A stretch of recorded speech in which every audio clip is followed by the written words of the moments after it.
विभिन्न frontal organisation के जितने भी चीफ हैं और हमारा सारा कांग्रेस का परिवार, आप सबको मैं अपने तरफ से अभिनंदन करता हूं कि आपने आज का शाम इस प्रकार से समय दिया मेरे लिए कि हम ऐसे मिले, आपके साथ मुलाकात करें, अपना परिचय आपके सामने रख सकें। आपका परिचय भी हमें मिला, इसके लिए मैं आपको बहुत धन्यवाद देना चाहता हूँ। मुझे मालाकार साहब ने बताया कि ये एक दिन के नोटिस में आप सब लोग आए हैं। मैं जानता हूँ ये इलेक्शन का समय है, आप सब लोग अपने अपने कामों में बहुत व्यस्त हैं। इसके अलावा अपना निजी काम में भी आप लोग व्यस्त हैं। इस सब के बावजूद इतना छोटा एक नोटिस अवधि में आप लोग जितना जोश के साथ यहाँ पर आए हैं, ये एक बात को प्रमाणित करता है कि दार्जिलिंग को हम जीतने के लिए तैयार हैं। इस बात को हम पूरा मानते हैं। दार्जिलिंग बहुत थक चुका है। दार्जिलिंग दो ताकतों के बीच में फंस के पिस के बहुत परेशान हो चुका है और वो दो ताकत हैं, एक तरफ टीएमसी का अत्याचार और भ्रष्टाचार का ताकत है और दूसरी तरफ भाजपा का झूठ का राजनीति का एक ध्रुव है। इन दो ताकतों के बीच में पिछले 15 साल से यहाँ बीजेपी ने जीतने के बाद कुल मिलाकर दार्जिलिंग को कुछ भी प्राप्त नहीं हुआ। हमारा कुल जो उपलब्धि है वो शून्य है, दिखाने के लिए कुछ भी नहीं है। यहाँ दो ताकतों के बीच में एक बीजेपी का फेवरेट फ्रेज है, वो डबल इंजन सरकार, बहुत बात करते हैं वो लोग, डबल इंजन सरकार, डबल इंजन सरकार। हम भी ये दो डबल इंजन के बीच में यहाँ दार्जिलिंग में हमने डबल इंजन फेलियर देखा है। दो इंजन मिलके दार्जिलिंग को उन्होंने बर्बाद कर दिया है और इसलिए दार्जिलिंग के लोग परिवर्तन चाहते हैं। हम 2 दिन दार्जिलिंग में थे। पहला दिन हम नॉमिनेशन के लिए थे और दूसरा दिन आज हम स्क्रूटिनी के लिए थे। अभी तक आप सब लोग जानते हैं कि नॉमिनेशन की तैयारी में और स्क्रूटिनी की तैयारी में, क्योंकि हमें कम समय मिला था, उसमें हमारा ध्यान ज़्यादा लगा हुआ था। मगर इस दौरान भी जब 2 दिन हम लोग दार्जिलिंग शहर में थे, इस दौरान भी लोगों से हमें बहुत मिले। हम बहुत सारे लोगों ने हमें फ़ोन किया, बहुत सारे लोगों ने हमें मैसेज किया। जैसे ही कांग्रेस का प्रार्थी आ गया, जैसे उनको खबर मिला, तो सब ने कहा कि अब हम परिवर्तन करना चाहते हैं। एक परिवर्तन की आंधी चल चुकी है और वो परिवर्तन का आंधी कांग्रेस का आंधी है।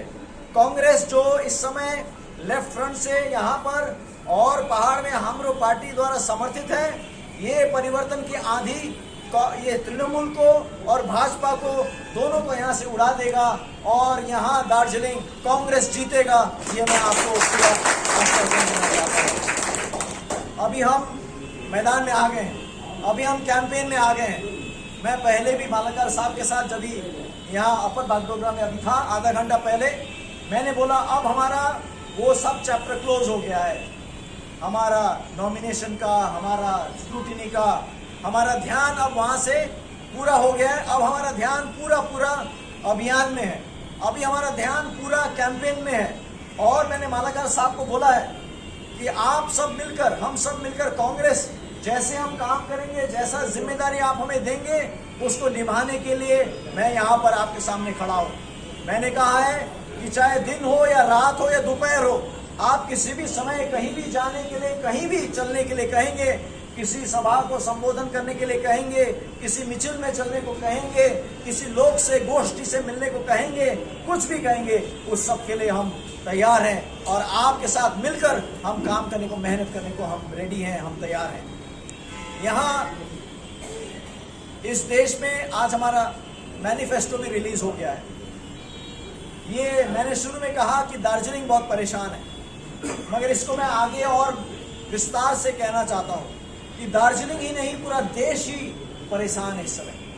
देश के युवा परेशान है क्योंकि रोजगार नहीं है।